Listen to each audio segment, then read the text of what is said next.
साथियों नमस्कार। Rajasthan teachers update YouTube channel पर आपका फिर से स्वागत है।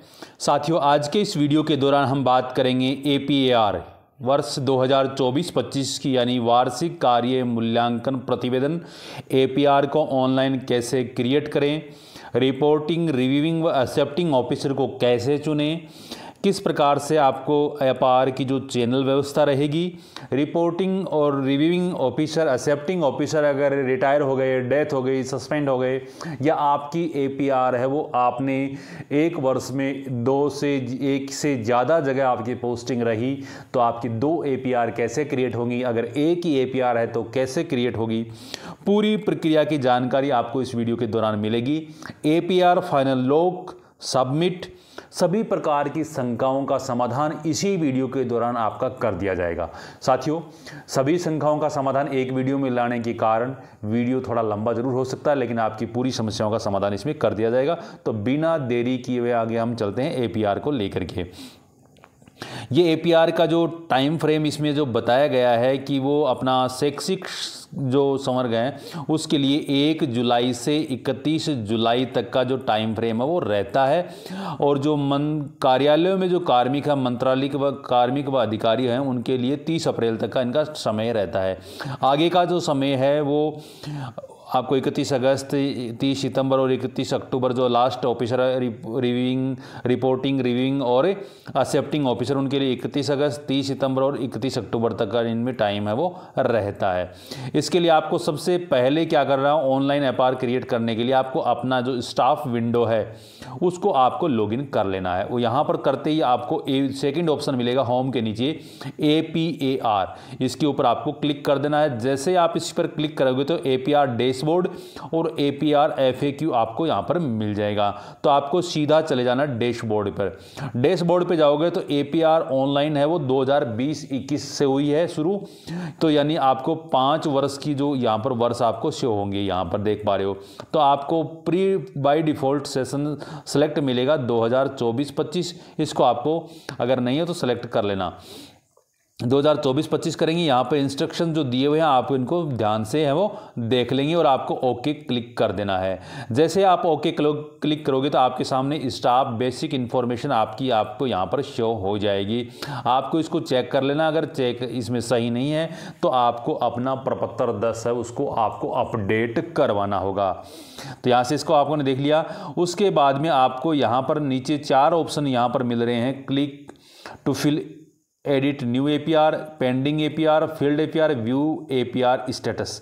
तो आपको जो सबसे पहले वाला ऑप्शन है click and fill edit new APAR, इसके ऊपर आपको क्लिक कर देना है। जैसे आप इस पर क्लिक करोगे तो वार्षिक कार्य मूल्यांकन प्रतिवेदन आपको यहाँ पर आपको अपनी जो बेसिक जानकारी आपको यहाँ पर मिल जाएगी और साथ में आपके ऑफिसर की लिस्ट है वो आपको यहाँ पर वो मिल जाएगी। उसके बाद में आपको करना लोक सेवकों का प्रकार। तो यहाँ पर अगर मंत्रालय और अधीनस्थ कार्मिक तो ये सेलेक्ट करेंगे।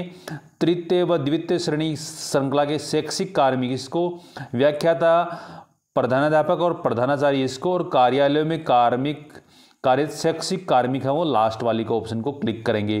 तो यहाँ पर मैं जैसे तृतीय श्रेणी के तो उसमें सेकंड वाला ऑप्शन इसको चूज कर लेता हूँ।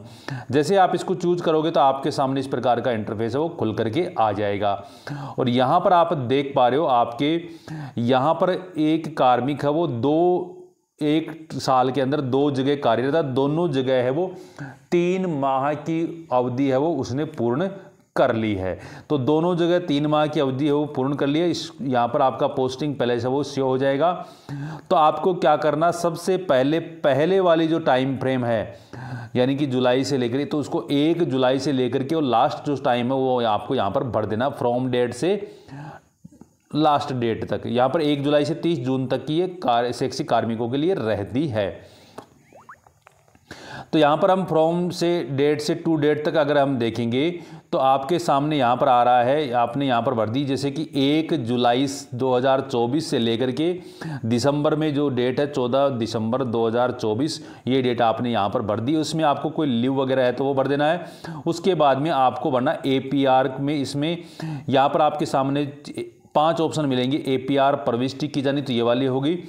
यानी इस अवधि में कोई नया कार्मिक अगर लगा हुआ हो, यानी उसकी पोस्टिंग ही आपकी इस डेट में जो आपने अवधि भरी है उसमें सेवा में नहीं था, तो सेकंड वाला ऑप्शन आ जाएगा। और उक्त अवधि में लोक सेवक अन्य सेवा में कार्यरत था तो वो आ जाएगा। और किसी के अधीन न्यूनतम 3 माह सुपरविजन सेवा में नहीं था तो वो आ जाएगा। और अन्य का ऑप्शन इसमें आ जाएगा।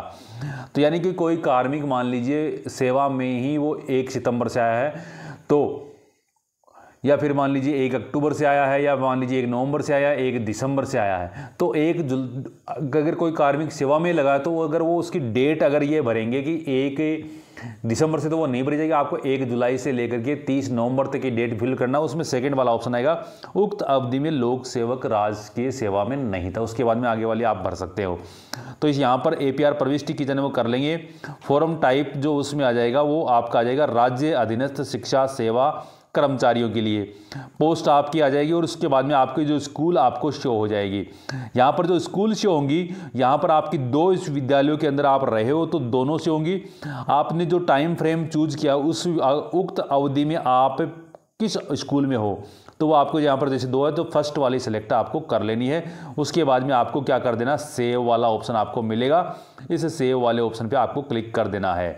जैसे सेव वाले ऑप्शन पे क्लिक करोगे तो आपके सामने जैसे सेव हो गई, और जैसे एक ही अवधि है तो आपको इस प्रकार से आपके सामने यहाँ पर क्रिएट एपीआर एप्लीकेशन शुरू हो जाएगी। लेकिन अगर आपने पूरी साल में 2 जगह कार्यरत किया है तो आपको दूसरा ऑप्शन है वो लिस्ट इस प्रकार की आपके सामने यहाँ पर लिस्ट ओपन हो जाएगी, क्योंकि आपका 1 जुलाई से लेकर 30 जून का तक का टाइम पूरा नहीं हुआ है। अब आपको दूसरी है वो 15 दिसंबर 2024 से लेकर के 30 जून 2025 तक की भरनी है। उक्त अवधि में अगर कोई लीव है तो आपको यहाँ पर भर देनी है। लीव आपको ध्यान में रखना है, सीएल वगैरह नहीं करनी है। अगर 15 दिन से लगातार 15 दिन से ज़्यादा का कोई अवकाश आपने लिया है, सीसीएल वगैरह लिए हैं, तो वो आपको यहाँ पर भरना है। उसके बाद में सेम आएंगे, एपीआर प्रविष्टि की जानी है। राज्य अधीनस्थ शिक्षा सेवा के लिए आपका पद आ जाएगा और दूसरी विद्यालय जिसमें आप कार्यरत हो वो आ जाएगा और सेव कर देना है। उसके बाद आपका क्रिएट एपीआर एप्लीकेशन काम करेगा। तो यहाँ पे हमने अवधि भर ली है। वो अवधि भरने के बाद में लीव भी ली है तो वो लीव आपने यहाँ पर भर दिया है और वो सारी डिटेल मैंने भर दी है। भरने के बाद में जो स्कूल है वो चूज कर लिया, सेव वाला ऑप्शन दबा दिया। अब आपके सामने क्रिएट एपीआर एप्लीकेशन का ऑप्शन आ गया है, इसको आपको कर देना है क्लिक। क्रिएट एपीआर वाले पे क्लिक किया तो APR application created successfully, now please fill reporting and submitted APR. अब आपको ओके कर देना है। ओके करते आप देखेंगे कि अगर एक ही कि एपीआर यानी पूरी साल में एक है तो आपके सामने इस प्रकार का ऑप्शन आएगा, चूज ऑफिसर। लेकिन यहाँ पर हम 2 की बात कर रहे हैं तो 2 अगर एपीआर आपने क्रिएट किए तो आपको ऑफिसर की लिस्ट भी 2 जगह 2 बार आपको चूज करनी होगी और फिल एप्लीकेशन भी आपको 2 बार भरने होंगे। अगर आपने 1 बार की है तो आपके सामने इस प्रकार की आ जाएगी, इस प्रकार से, और 2 बार की है तो आपके सामने इस प्रकार की आ जाएगी। अब आपको चूज ऑफिसर वाला ऑप्शन पहले वाला, इसके ऊपर आपको क्लिक कर देना। अगर 1 होगी तो 1 ही शो होगा, इस पर क्लिक कर देना है। जैसे आप इसके ऊपर क्लिक करेंगे तो आपके सामने यहाँ पर रिपोर्टिंग ऑफिसर के लिए 4 ऑप्शन आपको मिलेंगे। अगर आपका उक्त अवधि का रिपोर्टिंग ऑफिसर यानी जिसके अंदर आपने भरी है यहाँ पर वो काम करेंगे, वो रिपोर्टिंग ऑफिसर अगर वर्किंग है, वर्किंग का मतलब नहीं ये नहीं है कि वो रिपोर्टिंग ऑफिसर यानी कि जो आपका पीओ या प्रिंसिपल है, यानी कि 1 जुलाई से लेकर के मान लीजिए आपने 31 दिसंबर की अवधि की भरी है, उक्त अवधि में वो जो प्रिंसिपल था या जो पीओ थे वो अगर सेवा में हैं, चाहे वो किसी अन्य विद्यालय में हो, तो भी आपको वो वर्किंग शो करने हैं। अगर उनका रिटायर हो गया तो रिटायर वाला ऑप्शन काम में लेना, डेथ हो गई तो डेथ, और सस्पेंड हो गए तो सस्पेंड वाला ऑप्शन आपको काम में लेना है। इस प्रकार से आपको काम में वो लेना है। तो अगर वर्किंग है तो डायरेक्ट आपको मोबाइल नंबर से सर्च कर लेना है। तो यहाँ पर अगर मान लीजिए वर्किंग की बजाय रिटायर्ड हो गए, तो रिटायर्ड हो गए या डेथ हो गए, सस्पेंड हो गए, तो आपको जो अधिकारी रिटायर्ड, डेथ और सस्पेंड हुए उनका नाम और पद आपको यहाँ पर लिखना है। जैसे आप इस पर क्लिक करेंगे डेथ वाले पे, उसके बाद में आपको ये भरने के बाद में आपको 4 ऑप्शन मिलेंगे, by staff ID, by employ ID, by mobile number, by post. आप इसको कर सकते हैं। बाय मोबाइल नंबर आपका सबसे इजी रहता है, उस पर आप सेलेक्ट कर लेंगे। लगाने के बाद में आपके सामने आपका जैसे बाय मोबाइल नंबर लगाया, जैसे मैंने लगा दिया। मोबाइल नंबर लगाते सर्च वाले ऑप्शन पे नीचे जाएंगे, यहाँ पर मोबाइल नंबर लगाएंगे, सर्च वाला ऑप्शन आएगा, उसमें आपने जिसके नंबर लगाए हैं वो लिस्ट आपके सामने जाएगी, उसको सेलेक्ट कर लेना है। और सेलेक्ट करने के बाद में यह आपका चैनल मैंने आपको बता दिया, अगर आप मिडिल स्कूल के अंदर हो, अगर ग्रामीण क्षेत्र के अंदर मिडिल मिडिल स्कूल में हो, चाहे वो सेकंड ग्रेड हो या कोई भी हो, तो रिपोर्टिंग ऑफिसर उनका पीओ होगा। अगर शहरी क्षेत्र में हो तो यूसी होगा, और सीनियर स्कूल है तो उनका प्रधानाचार्य होगा। सभी के लिए होगा ये रिपोर्टिंग ऑफिसर, सभी के लिए प्रधानाचार्य होगा। और रिव्यूइंग ऑफिसर है वो मुख्य ब्लॉक शिक्षा अधिकारी है वो रहेगा। सिर्फ प्रधानाचार्य के लिए रिव्यूइंग ऑफिसर है वो मुख्य जिला शिक्षा अधिकारी रहेगा, और रिपोर्टिंग रहेगा वो मुख्य ब्लॉक शिक्षा अधिकारी। और उसके बाद में स्टेट कैडर के जितने भी हैं उनके लिए रहेगा निदेशक माध्यमिक शिक्षा, और अगर सेकंड ग्रेड का पद है तो वो निदेशक, संयुक्त निदेशक रहेगा संभाग स्तर। और अगर कोई टीचर है वो एलिमेंट्री सेटअप में तो जिला शिक्षा अधिकारी मुख्यालय माध्यमिक प्रारंभिक, और अगर सेकेंडरी सेटअप का तो वो माध्यमिक का रहेगा, वो आप देख सकते हो। यहाँ पर अब हमने वो देख लिया, अपने पीओ को देख लिया या संस्था प्रधान को देख लिया। अब इसको आपको यहाँ से चूज वाला ऑप्शन क्लिक दबाना है और सेव रिपोर्टिंग आपको कर देना है। जैसे इसमें करेंगे तो आपके सामने ये, जैसे मैंने सेव कर दिया, और ये सेव करते ही आपके सामने यहाँ पर रिपोर्टिंग ऑफिसर सेव्ड सक्सेसफुली का मैसेज आ गया, ओके कर देना है। अब आप देख पा रहे हो रिपोर्टिंग ऑफिसर आपका आ गया। अब आपका रिव्यूइंग ऑफिसर आपको सेलेक्ट करना है। इसके लिए आपको वही, अगर वर्किंग है तो वर्किंग वाला ऑप्शन रहेगा, आपको बाई मोबाइल नंबर से आपको सेलेक्ट कर लेना है। बाई मोबाइल नंबर से आप सेलेक्ट करेंगे तो आपके नीचे लिस्ट आ जाएगी। यहाँ पे सीबीओ का नाम जैसे कि वो है, वो यहाँ पर नाम, उनके मोबाइल नंबर और आईडी आ गई, तो आप इनको सेलेक्ट कर लेना। जैसे सेलेक्ट करोगे तो उनका जो वर्तमान में कार्यरत स्थान है वो आपके सामने यहाँ पर आ जाएगा। अगर सही है तो आपको यहाँ पर चूज कर लेना है और सेव रिव्यूइंग ऑफिसर इसके पे आपको कर लेना है। Reviewing officer saved successfully, okay आ गया। अब आपको क्या करना है, एक्सेप्टिंग ऑफिसर आपको करना है। अब यहाँ पर हम बात करेंगे एक्सेप्टिंग ऑफिसर। मान लीजिए उक्त अवधि में कोई और था और वर्तमान में वो किसी अन्य जिले के अंदर है, जैसे डीओ हैं या मान सीबीओ हैं, जो भी हैं, जो संयुक्त जिसे संभाग स्तर पर है। लेकिन अगर वो वर्तमान में 1 जुलाई से का अगर सेवा में हैं तो उनको ही आपको सेलेक्ट करना चाहिए। उनकी पोस्टिंग कहीं पर भी हो तो वहाँ पर, जैसे कि यहाँ पर मैंने उनका डिस्ट्रिक्ट एजुकेशन ऑफिसर और नाम से अगर सेलेक्ट करेंगे तो वो आ जाएगा। अगर इनको आपके पास में मोबाइल नंबर है तो आप उनके मोबाइल नंबर से आप सेलेक्ट कर सकते हैं। तो सर्च सेलेक्ट एक्सेप्टिंग ऑफिसर आप करेंगे और सर्च करते ही आपको सेव एक्सेप्टिंग ऑफिसर, वो आपको यहाँ पर सेव कर लेना है। या आपके हो गए एक्सेप्टिंग ऑफिसर सेव सक्सेसफुली, तीनों ऑफिसर हो गए। अब आपको इसको तो कर देना है क्लोज, और उसके बाद में आपको दूसरी जो एपीआर है वो आपको यहाँ पर चूज ऑफिसर वाला, वो दूसरी ऑफिसर उनको भी आपको चूज कर लेना। सेम प्रोसेस रहेगा, वही आपको इसी प्रकार से वर्किंग दिखा के एम्प्लॉय आईडी से या कैसे भी करके आपको मोबाइल नंबर से आपको रिपोर्टिंग, उसके बाद में आपका रिव्यूइंग ऑफिसर हो जाएगा और तीनों आपको सेलेक्ट कर लेने। या आप देख पा रहे हो आपके दोनों जो एपीआर हैं उसके अंदर आपके जो ऑफिसर हैं रिपोर्टिंग, रिव्यूइंग और एक्सेप्टिंग ऑफिसर हो गए। अब आपको पहले का है वो फिल एप्लीकेशन पे जाना, पहली वाली पे फिल एप्लीकेशन पे जाना है। जैसे आप इसके ऊपर जाएंगे तो आपके सामने भाग प्रतिवेदन रिपोर्टिंग अधिकारी के लिए वो आपके सामने खुल करके आ जाएगी। अब आपको यहाँ से इनका निर्धारित लक्ष्य, वास्तविक उपलब्धियाँ और अगर उपलब्धि में कोई कमी रही तो उसका कारण, ये आपके सामने ये। तो निर्धारित लक्ष्य आपका 100% है, उसमें से आपने कितना प्राप्त किया, और उसके बाद में उपलब्धियाँ आपको सामने यहाँ पर आ जाएंगी। उसके बाद में सेव एज ड्राफ्ट वाला ऑप्शन आपके सामने आ जाएगा। तो यहाँ से जैसे 100 हैं उसमें से आपने कितने % प्राप्त किया, जैसे 100 में से 100 प्राप्त किया तो 100, अगर 90 है तो 90, जितना भी है वो कर लेंगे। और कोई उपलब्धि में कोई रीजन है, कारण रहा तो आप इसमें कर सकते हैं, और उसके बाद में सेव एज ड्राफ्ट वो कर सकते हैं। तो जैसे सेव एज ड्राफ्ट आपने कर दिया है, उसके बाद में आपको क्या करेंगे, रिजल्ट आपको यहाँ पर भरना होगा। तो रिजल्ट अगर आप भरेंगे तो किस कक्षा का हो, यहाँ पे 5, 8, 10 और 12 का आ जाएगा। विषय, कुल कितने विद्यार्थी हैं, उत्तीर्ण कितने हो गए, 60% से कितने आ गए वो ऊपर, और सेव कर देना है। सेव करते नई टैब खुलेगी। अगर आपके अन्य बोर्ड कक्षा में भी कोई पीरियड है तो वो आप इसको कर सकते हो। उसके बाद में अन्य कोई उपलब्धियां हैं यहाँ पर दे रखे हैं, लेख, शोध पत्र, वाचन, इसमें अगर हैं तो ठीक है, नहीं तो नील खाली नहीं छोड़ना है आपको। उसके बाद में आपको प्रशिक्षण की जो अवधि है, प्रशिक्षण आपने कोई लिया है तो वो आपको प्रशिक्षण का प्रकार, अवधि और प्रशिक्षण प्राप्त आपकी उपलब्धि, सेव, जितने भी आप इसको कर सकते हैं। उसके बाद में आपको प्रतिवेदित अधिकारी द्वारा किए गए विशेष कार्यों की संक्षिप्त विवरण 250 शब्दों में लिखें से अधिक नहीं, वो आपको लिखना है। जैसे गुड, एक्सीलेंट, जो भी आप इसमें लिख सकते हो वो आप कर सकते हो। और करने के बाद में आपको यहाँ पर सबमिट का ऑप्शन मिलेगा, सबमिट वाले ऑप्शन पर आपको क्लिक है वो कर देना है।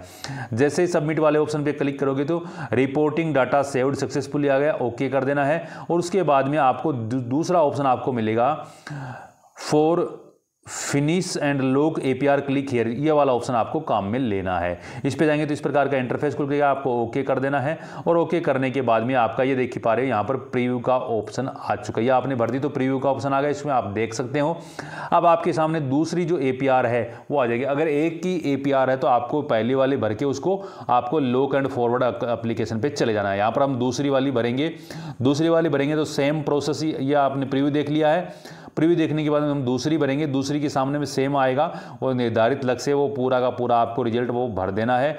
और भरने के बाद में आपको लास्ट वाला ऑप्शन जो मैंने आपको पहले बताया था, submit and for finish lock application, ये आ जाएगा और आपको इसको सेव्ड सक्सेसफुली है वो कर देना है। ये करने के बाद में आप देख पा रहे हो दोनों के अंदर आपका प्रीव्यू आपको दिखाई देने लगे, यानी आपकी दोनों APR फिल हो चुकी हैं। अब आप इनको देख सकते हो। चेक करने के बाद में आपको मिलेगा option lock and forward application, इसके ऊपर आपको क्लिक है वो कर देना है। जैसे आप इस पर क्लिक करोगे तो आपके सामने इस प्रकार का आ जाएगा, are you sure you want to lock entire application send to reporting officer, आपको ओके कर देना है। ओके करने के बाद में यह क्या चिकित्सा परीक्षण रिपोर्ट अपलोड करना चाहते हैं, अगर आपने की है तो यस और नो। अगर सेव्ड मेडिकल स्टेटस तो आपने यस और नो, अगर यस करेंगे तो आपके सामने किस डेट को हुआ और परीक्षण दिनांक और वो आपकी जो परीक्षण की रिपोर्ट आपको PDF करनी होगी। अगर नो करेंगे तो आप इसको नो करने के बाद में आप इसको सेव मेडिकल स्टेटस कर देंगे, सेव हो जाएगा। और उसके बाद में आपके ऑप्शन मिल जाएगा यहाँ पर, सेव होने के बाद में सेंड OTP वाला ऑप्शन आपके सामने आ जाएगा। तो सेंड OTP का ऑप्शन आ जाएगा, आपने OTP लगा दिया, कन्फर्म OTP कर देंगे। और जैसे इसमें करेंगे तो आपकी ACR application finished by reporting officer successfully okay कर देंगे। अब आप इस पे देखोगे तो आपकी दोनों APR है वो एक साथ है वो सबमिट हो चुकी हैं। यानी इस प्रकार से आपको अपनी APR क्रिएट करनी है, तीनों ऑफिसर चूज करने हैं और उसके बाद में इसको भरने के बाद में फाइनल लॉक और सबमिट है वो आपको करनी है। तो साथ ही इस प्रकार से आप अपनी 1 या 2 APR कर सकते हो। कैसे, अगर कोई डेथ है, कोई रिटायर्ड है, कोई सस्पेंडेड है आपके ऑफिसर, उनको कैसे करोगे, इस प्रकार से आप अपनी APR वो कर सकते हो। किसी भी प्रकार का कोई क्वेश्चन हो तो आप हमें कमेंट बॉक्स में कमेंट भी कर सकते हैं। राजस्थान टीचर्स अपडेट देखने के लिए आपका बहुत बहुत आभार। आपने अभी तक चैनल को सब्सक्राइब नहीं किया है तो सब्सक्राइब अवश्य कर लें। धन्यवाद। जय हिंद, जय भारत।